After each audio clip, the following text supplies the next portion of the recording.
Influencer marketing seems to be the hot buzzword for the past few years. You usually hear it from marketers who refer to it as a new way of acquiring new customers. To be honest, it has been around since people have adapted to a social hierarchy. What you see now is a change in medium for influencers to communicate to their audience. Think back to the times before social media when TV commercials were the main medium of communication, celebrity appearance in commercials, and the popular girl in your school setting trends of a new bracelet that is in style. These are all great examples of influencer marketing. Influencer marketing is an incredible strategy to explore because it humanizes the brand. It takes away this imaginary wall that typically happens when you're using paid ads to reach the customer. It actually has a welcoming effect when influencers give words of recommendation to people who trust them.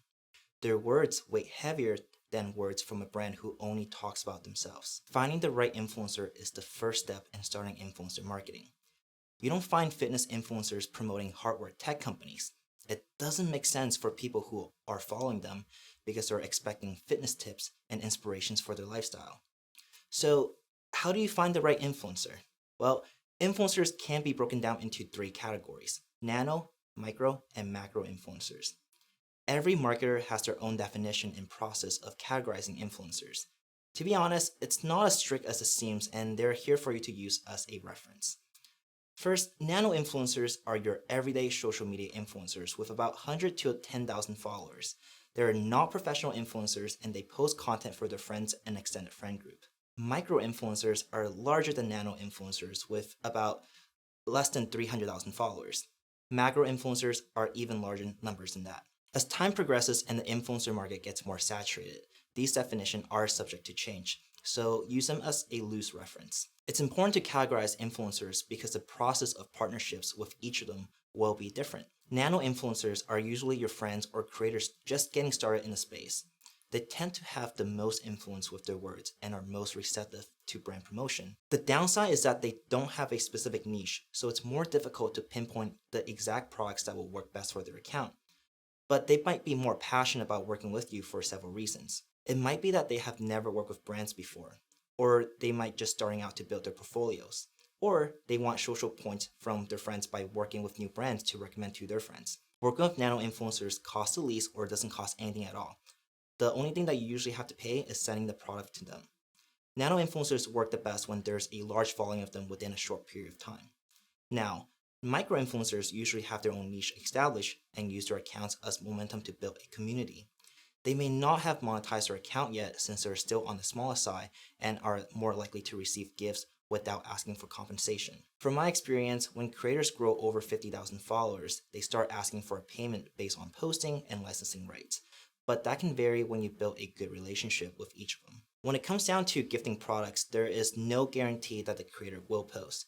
This is a price that you'll have to pay as a brand. For example, for every 10 PR boxes you send out, you may only get 4 posts, but you hope that the reach from those 4 posts will make up for the cost of sending those 10 PR boxes. When we gift products, they should always be on a no strings attached basis, unless you're actually paying the creator. You're not entitled to a deliverable. This is when building relationships and communicating with the creators become more and more important. Macro influencers' process are quite different. They have built a large enough following through their platform over the past few years, and they are well known for something specific. They have an experience of establishing partnerships with hundreds of brands, and they have a better understanding of what brands are willing to pay for their posts.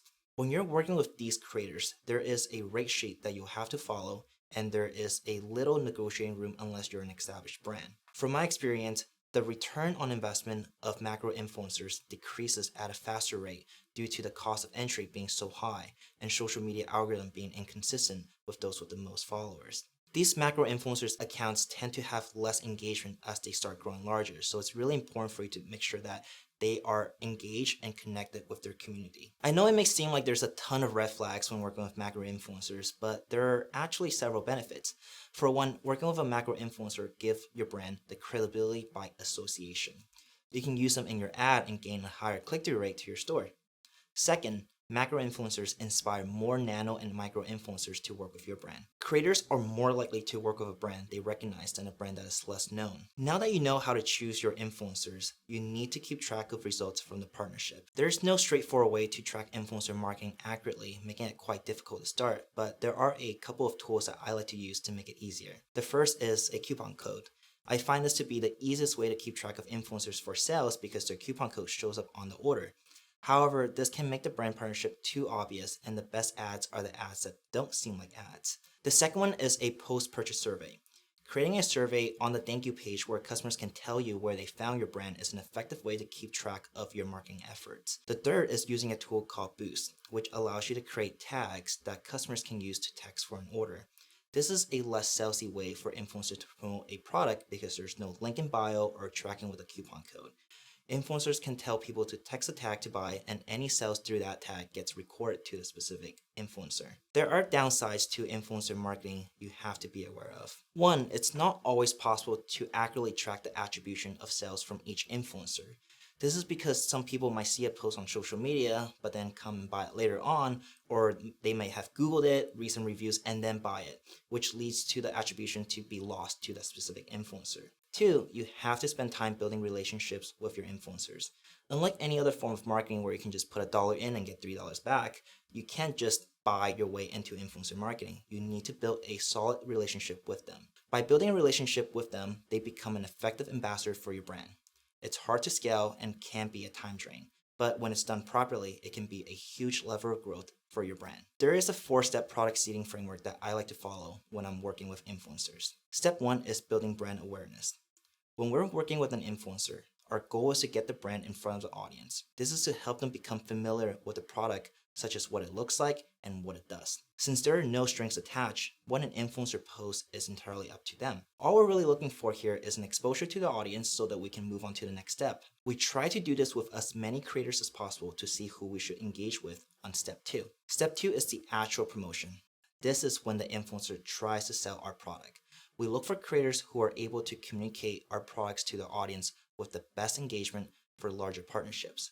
We start to incentivize these creators with an affiliate deal where they can earn a percentage of the sales they generate by using a link or a coupon code. If the creator is larger and is not willing to post in exchange for a product, we start negotiating with them to pay for a post.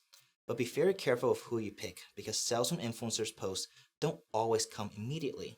So make sure you have the exact budget to work with the influencer and not tie your money up when you actually need it somewhere else. Step 3 is retargeting, and this step happens shortly after the second step. Sometimes it takes a few posts to get the customer to actually make a purchase. So the follow-up post reactivates the influencer's fan base to our brand and convinces them that our brand is reliable one more time.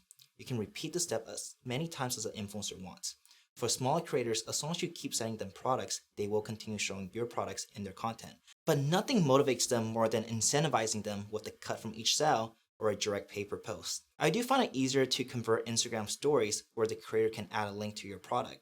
It's a lot easier and a lot more natural promotion because it shows your product being integrated into the natural lifestyle. Step 4 is repurposing the content for UGC assets and using them on your feed or ads. Pick pictures or videos that introduce the product clearly. Then repost them on your own account by slicing them into snippets and mashing them up into ads to use on Facebook, Instagram, or TikTok. For this to happen, you need to make sure that creators are okay with using their content for marketing purposes.